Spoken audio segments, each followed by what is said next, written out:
19 जणांचा मृत्यू झाला तर 17 कामगारांवर उपचार सुरू आहेत। या स्फोटाच्या तपासातून जो अहवाल पुढे आलेला आहे त्यातून धक्कादायक बाब समोर आली आहे। एसबीएल कंपनीने सरकारी नियमांना केराची टोपली दाखवून सुरक्षा नियमाचे उल्लंघन केल्याचा ठपका प्राथमिक अहवालात ठेवण्यात आला। पेसो आणि डिशच्या पथकाने 21 जून 2024 ला एसबीएल कंपनीला भेट देऊन सुरक्षा तपासणी केली होती। त्यावेळी अनेक त्रुटी आढळून आल्या होत्या। पथकाने एसबीएल कंपनीला आवश्यक सुधारणा करण्यास सूचना केल्या, मात्र कंपनीने दुर्लक्ष केलं।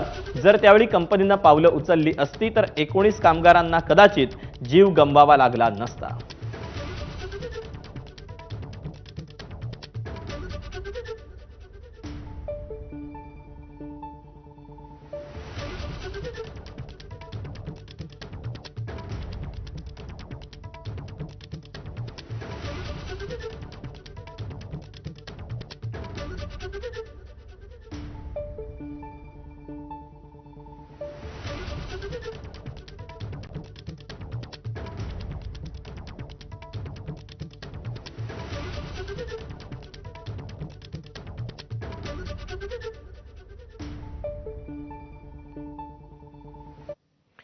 अजित पवारांच्या अपघाताबाबत एआय